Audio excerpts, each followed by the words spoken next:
عزیز دوستو، قابل صد احترام بزرگوں اور بھائیوں، کچھ شخصیات، کچھ لوگ، کچھ حوالے ایسے ہیں کہ جن کا نام ہی، جن کا تذکرہ ہی بزرگی کی علامت ہے، اور جن لوگوں کا ذکر ہی انسان کے دل کو سکون عطا کر دیتا ہے۔ اللہ تبارک و تعالیٰ کے کچھ محبوب بندے اس طرح کے بھی ہیں کہ جن کی زندگی ساری کی ساری اس کی محبت میں، اپنے مالک کی فرما برداری میں، اس کے دین حق کے پیغام کی آبیاری میں گزر گئی، اور انہوں نے اپنے شب و روز سارے کے سارے اپنے مالک حقیقی کے نام کر دیے۔ وہ لوگ اتنے عظیم ہیں، اتنے قابل قدر ہیں کہ اگر آج بھی ان کے تذکرے اپنے دل کے اندر بٹھائے جائیں تو اللہ تبارک و تعالیٰ دلوں میں اپنی محبت پیدا فرما دیتا۔ یقیناً ہم ہر روز کوئی نہ کوئی بات تو کرتے ہی ہیں، کوئی نہ کوئی ذکر تو چھیڑتے ہیں، کوئی نہ کوئی تذکرہ تو ہمارے پیش نظر رہتا ہی ہے۔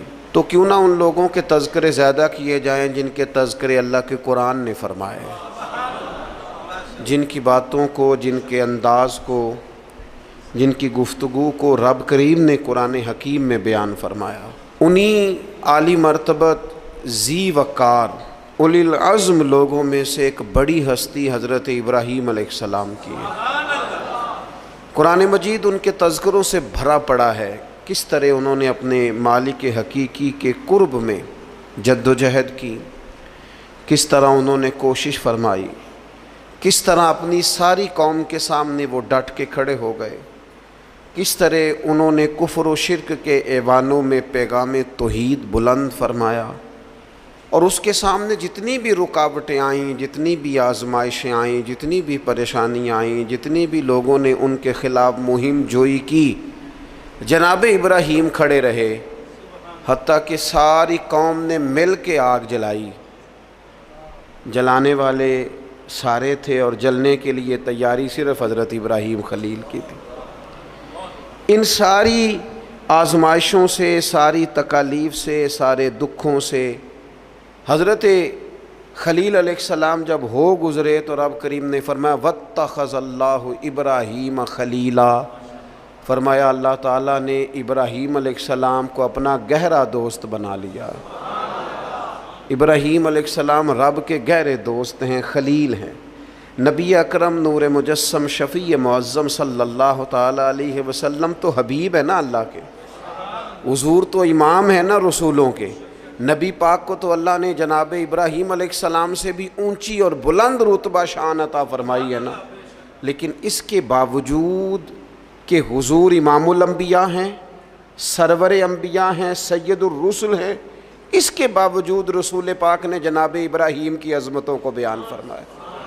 اللہ کے قرآن میں بھی ان کی شانیں اور مصطفیٰ کے فرمان میں بھی ان کے تذکرے۔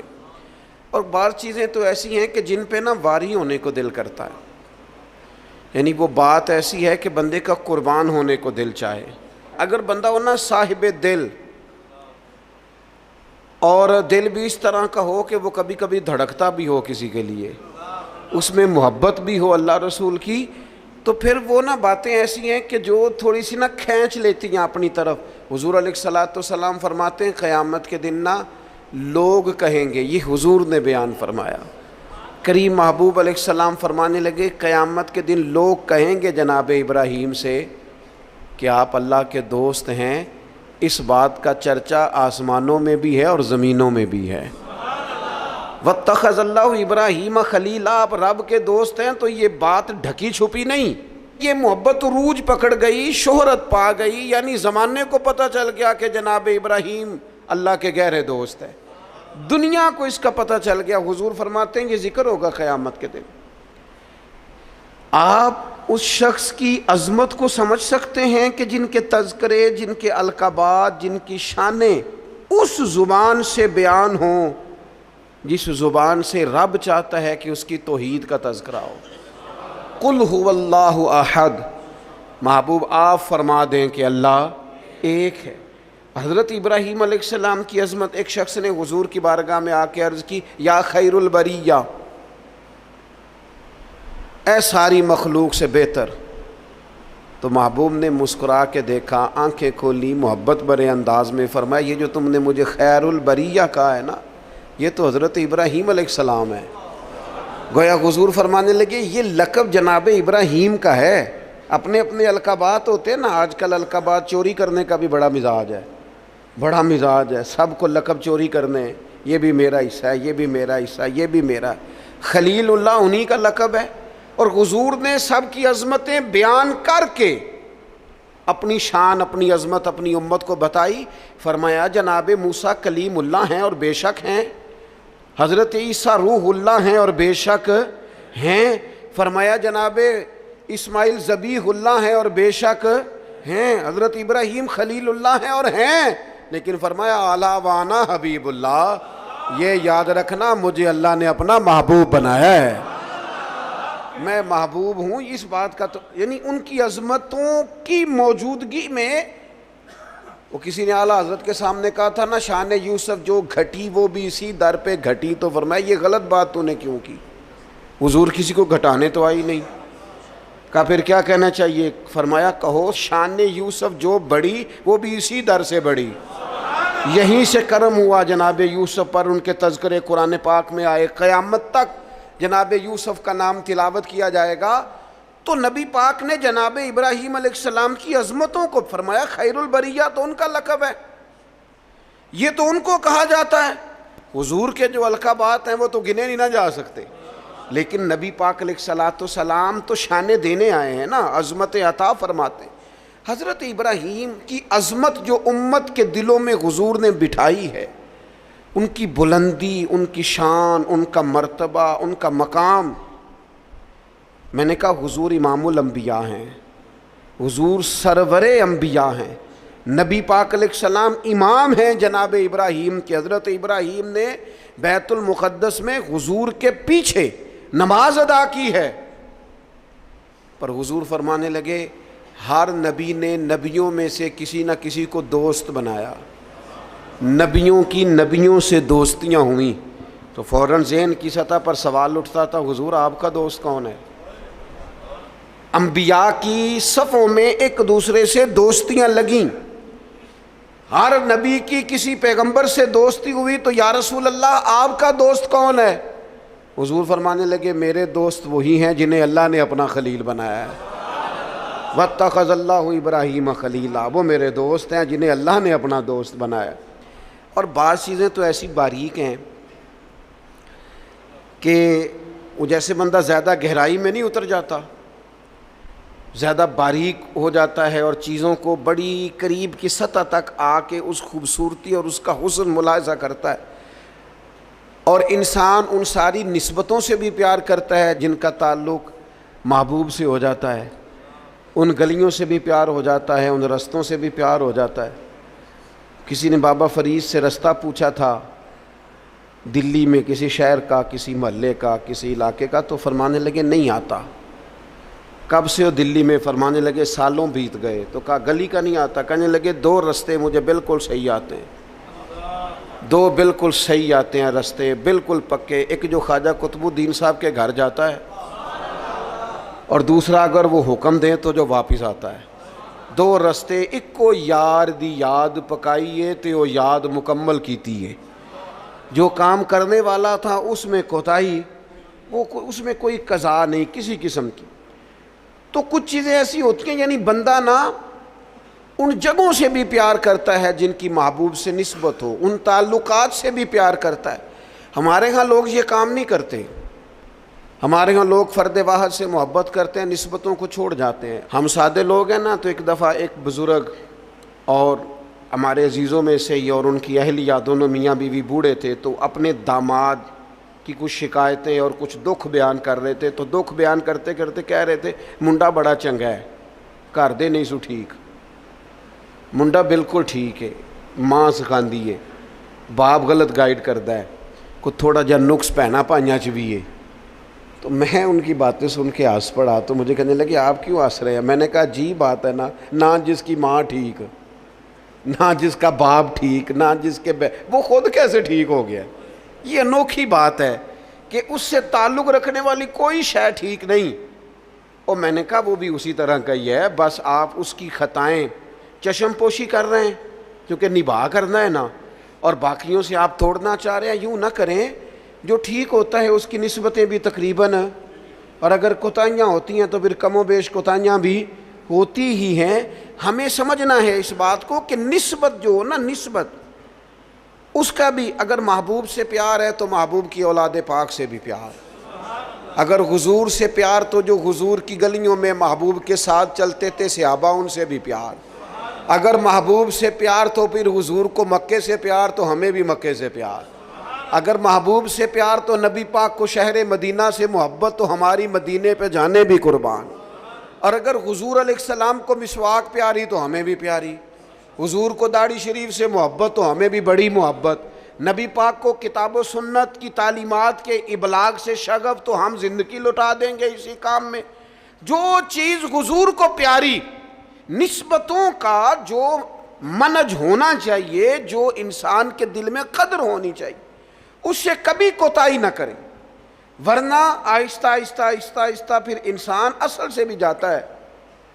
حضور علیہ السلام نے فرمایا چھپکلی کو مار دو، چھپکلی نظر آئے مار دو۔ حضور اس کا قصور، جانور تو بڑے گھومتے ہیں نا، اور درجنوں اور بیسیوں جانور ہیں، اور حشرات الارض ہمیں زمین پہ چلتے دکھائی دیتے ہیں، تو چھپکلی ہی کو کیوں مارے؟ تو حضور فرمانے لگے، یہ صحیح حدیث میں موجود ہے، محبوب فرمانے لگے چھپکلی کو مار دو، اس لیے کہ جب جد الانبیاء حضرت ابراہیم علیہ السلام کی آگ جلائی جا رہی تھی نا، تو یہ چھپکلی اس کو پھونکے مارتی تھی اور جلاتی تھی۔ تو جناب ابراہیم سے اگر چھپکلی بھی اختلاف کرے تو ہمیں وہ چھپکلی بھی پسند نہیں۔ حضرت ابراہیم خلیل علیہ السلام کی اللہ سے محبت، حضرت ابراہیم خلیل علیہ السلام کو اللہ نے اپنا گہرا دوست بنایا۔ آپ ان کی زندگی کو پڑھیں، قرآن پاک کے اندر جا بجا جناب ابراہیم کا تذکرہ ملے گا، اور اس کے اندر جو اللہ کی محبت چھلکتی ہے، جو اپنے مالک سے تعلق نظر آتا ہے۔ ایک بندہ مومن کی جو شان ہونی چاہیے اپنے رب کے ساتھ، اس کا جو رشتہ ہونا چاہیے، اس کی سوچیں، اس کے نظریات، اس کی قلبی کیفیات، اس کا توکل، اس کا صبر، اس کا بھروسہ، اس کی امیدیں اپنے مالک کے ساتھ کس طرح وابستہ ہونی چاہیے۔ یہ جناب ابراہیم کی زندگی سے یوں نور پھوٹتا ہے کہ بنجر دل بھی آباد ہو جاتے ہیں، بے آباد روحوں پر پھول کھلنے لگتے ہیں۔ قرآن مجید کی سورہ شعراء کے اندر حضرت ابراہیم علیہ السلام کا وہ تذکرہ ملتا ہے کہ وہ اپنے رب کے بارے میں کس طرح گفتگو کرتے ہیں، اپنے مالک کا تعارف لوگوں کو کراتے ہیں تو کس طرح فرماتے ہیں الذی خلقنی فہو یہدین، میرا رب وہ ہے جس نے مجھے پیدا کیا اور وہی مجھے ہدایت بھی عطا کرے گا۔ خالی میرے رب نے مجھے پیدا نہیں کیا، وہ مجھے ہدایت بھی عطا کرے گا۔ والذی ہوا یطعمنی ویسقین، میرا رب وہ ہے جو مجھے کھلاتا بھی ہے اور پلاتا بھی ہے۔ وَإِذَا مَرِضْتُ فَهُوَ يَشْفِينِ، فرمانے لگے جب میں بیمار ہوتا ہوں نا تو وہ مجھے شفا عطا کرتا ہے۔ یہ اللہ کرے آپ قرآن مجید کے الفاظ کی لذت محسوس کریں۔ میرا رب وہ ہے جس نے مجھے پیدا کیا، وہی مجھے ہدایت دے گا۔ میرا رب وہ ہے کہ جو مجھے کھلاتا اور پلاتا ہے۔ میرا رب وہ ہے جب میں بیمار ہوتا ہوں تو مجھے شفا دیتا ہے۔ والذی یمیتنی ثم یحیین، میرا رب وہ ہے جو میری روح قبض کرے گا، مجھے وفات دے گا، اور پھر میرا رب مجھے زندہ بھی کرے گا۔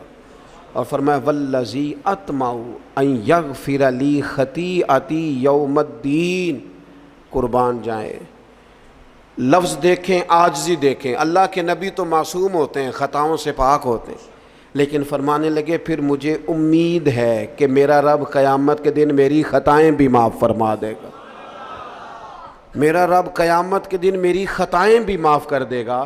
یہ حضرت ابراہیم علیہ السلام اپنے مالک کا تعارف کرا رہے ہیں، تذکرہ ہو رہا ہے۔ سب سے پہلے ارشاد فرمایا الذی خلقنی فہو یہدین، میرا رب وہ ہے جس نے مجھے پیدا کیا اور وہی مجھے ہدایت دے گا۔ اللہ کریم نے نا انسان کو صرف پیدا نہیں کیا، اس کی ہدایت کا بندوبست بھی فرمایا۔ حضرت آدم علیہ السلام جب زمین میں تشریف لائے تو رب کریم نے فرمایا جو میری ہدایت کی پیروی کرے گا نا زمین پہ اتر جاؤ، اور پھر جو شخص فمن تبع ہدایا، جو پیروی کرے گا نا اس ہدایت کی جو میری طرف سے آئے گی، تو فلا خوف علیہم ولا ہم یحزنون، پھر اس بندے پر نہ کوئی خوف ہوگا نہ وہ غمگین ہوگا۔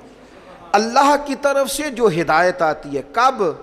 وحی کے ذریعے، قرآن پاک کے ذریعے، اللہ تبارک و تعالیٰ کے انبیاء کے ذریعے علیہم السلام جو ہدایت آتی، جو لوگ اس ہدایت کی پیروی کرتے ہیں۔ قرآن مجید میں دوسری جگہ اللہ کریم نے فرمایا سبح اسم ربک الاعلی الذی خلق فسوی، فرمایا اپنے رب کے نام کی تسبیح کیجئے جو سب سے بلند ہے، جس نے پیدا کیا ہے، والذی قدر فہدی، جس نے اندازہ مقرر کیا ہے اور پھر جس نے ہدایت عطا فرمائی۔ رب پیدا کرتا ہے، ہدایت دیتا ہے، اور اللہ کی طرف سے جو ہدایت آتی ہے، میں ایک دفعہ پہلے بھی عرض کیا تھا، ایک ہوتا ہے کوئی دانشور آپ کو مجھے اپنی عقل کے مطابق موٹیویٹ کرتا ہے، وہ جو اپنی عقل کے مطابق ہمیں سمجھاتے ہیں اس میں نقص رہ جاتے ہیں، کمزوریاں رہ جاتی ہیں۔ نبی جو سمجھاتے ہیں وہ اللہ کی وحی کے ذریعے سمجھاتے ہیں، اس میں کوئی کمی نہیں رہتی۔ حضرت ام ایمن رضی اللہ تعالیٰ عنہا نا بیٹھ کے رو رہی تھیں حضور علیہ السلام کے وصال ظاہری کے بعد، تو جناب ابو بکر صدیق رضی اللہ تعالیٰ عنہ اور جناب فاروق اعظم رضی اللہ تعالیٰ عنہ دونوں جناب ام ایمن کے پاس بیٹھے تھے۔ حضور علیہ السلام نے فرمایا یہ میری ماں ہے جناب ام ایمن، رضائی والدہ ہیں حضور کی، بڑی خدمت کی انہوں نے، وہ رو رہی ہیں۔ تو شیخین کریمین دونوں پاس بیٹھے تھے، فرمانے لگے اماں جی آپ کیوں روتی ہیں؟ انہوں نے کہا اس لیے رو رہی ہوں کہ نبی پاک علیہ السلام کا وصال ہو گیا۔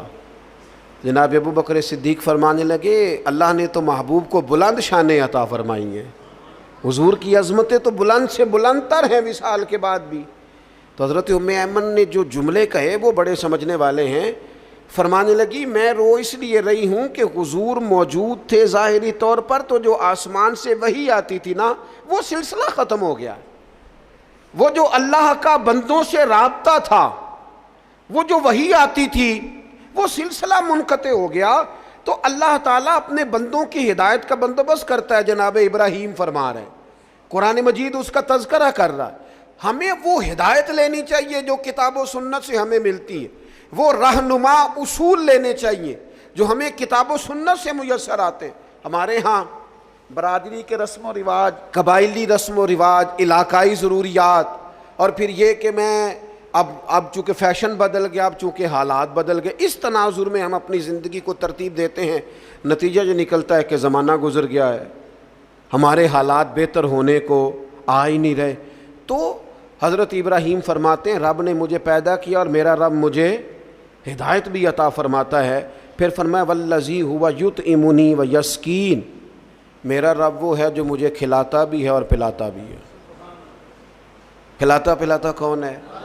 یہ چونکہ بات حضرت ابراہیم کی ہے اور بیان قرآن مجید فرما رہا ہے، بات میں گہرائی بڑی ہے۔ فرمایا میرا رب وہ ہے جو مجھے کھلاتا بھی ہے، اور پہلے تو اس نے بندوبست کیا، زمین میں اناج پیدا کیا، اور پھر مختلف انواع و اقسام کی چیزیں پیدا کی، گندم بھی ہے، جو بھی ہے، مکئی بھی ہے، جس کی طبیعت کو جو موافق ہے وہ لے سکتا ہے، ہر قسم کی چیزیں پیدا کی۔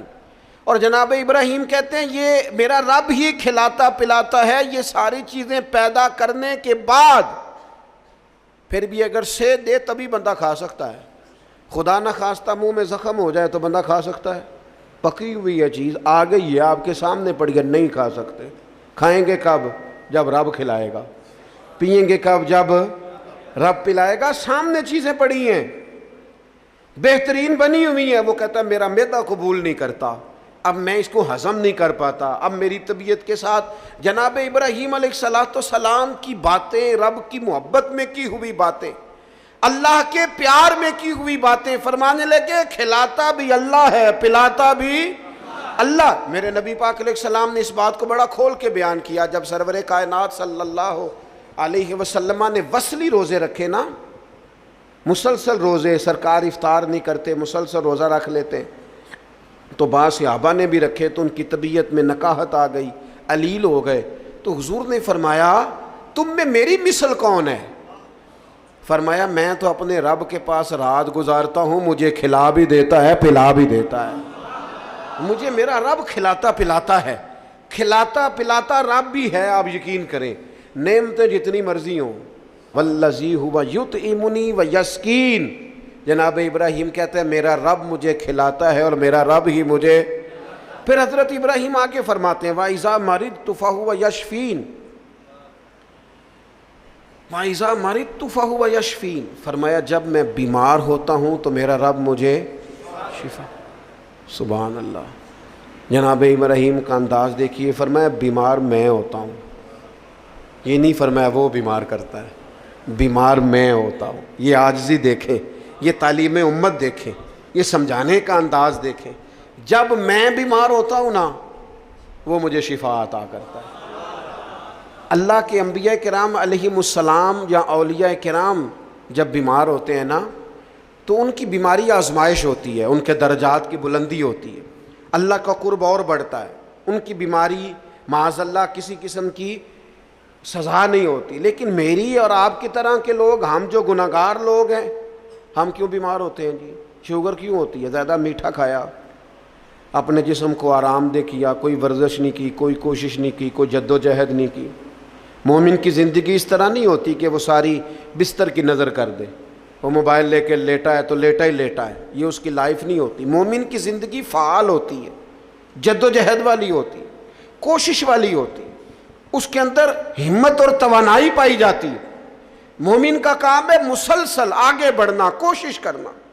لیکن ہمارے ہاں اب وہ سستی، وہ روایتی آرام طلبی، اقبال کہنے لگے لہو مجھ کو رلاتی ہے جوانوں کی تن آسانی. تو یہ اسی طرح جو لوگ زیادہ چکنائی استعمال کرتے ہیں، وہ بد پرہیزی کرتے ہیں، زیادہ مرغ اور زیادہ مسالہ جات چیزیں استعمال کرتے ہیں تو کولیسٹرول ہو جاتا ہے، خدا نخواستہ دل کے امراض بڑھ جاتے ہیں اور بہت سارے امراض لاحق ہو جاتے ہیں. تو یہ ہماری جو بیماریاں ہیں نا وہ تو ہماری وجہ سے ہیں. تو جناب ابراہیم علیہ السلام فرمانے لگے جب میں بیمار ہوتا ہوں تو میرا رب مجھے شفا دیتا ہے. میں نے کہا اللہ کے نبی جو ہوتے ہیں، پیغمبر جو ہوتے ہیں، ان کی بیماری تو کسی ان کی معاذ اللہ کمزوری کی وجہ سے نہیں ہوتی، وہ تو معصوم ہے. فرمایا جب میں بیمار ہوتا ہوں، ہماری تعلیم کے لیے فرمایا جب میں بیمار ہوتا ہوں، کمزوری کی، غلطی کی، بیمار ہو گئے، لیکن وہ بڑا کریم ہے، وہ اپنے فضل سے شفا عطا فرما دیتا ہے. وہ اپنے بندوں کو، نبی پاک علیہ الصلوۃ والسلام فرماتے ہیں رب نے کوئی بیماری نہیں پیدا کی جس کی دوا نہ پیدا کی ہو. وہ میں اکثر کہتا ہوں بعض لوگ تھوڑے زیادہ نیک ہو جاتے ہیں، نیکی بھی تھوڑی چند قدم آگے گزار لیتے ہیں شریعت سے آگے، کچھ زیادہ ہی پرہیزگار ہو جاتے ہیں.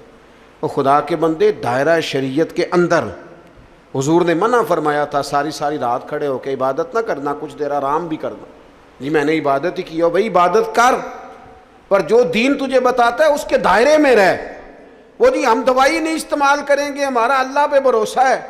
او خدا کے بندے جب حضور فرما رہے ہیں، نبی کریم فرما رہے ہیں کہ اللہ نے کوئی مرض ایسا نہیں پیدا کیا جس کی دوا پیدا نہ کی ہو سوائے بڑھاپے اور موت کے. بوڑھا بھی انسان نے ہونا ہے، مر بھی انسان نے جانا ہے، اس کی دوا کوئی نہیں. باقی اللہ نے ہر بیماری کی دوائی پیدا کیا، اور دیکھ لے وقت کے ساتھ ساتھ وہ دوائیاں دریافت ہو رہی ہیں. تو فرمایا میں بیمار ہوتا ہوں، میرا رب مجھے. حضرت امام جعفر صادق اس آیت کے تحت کیا فرماتے ہیں؟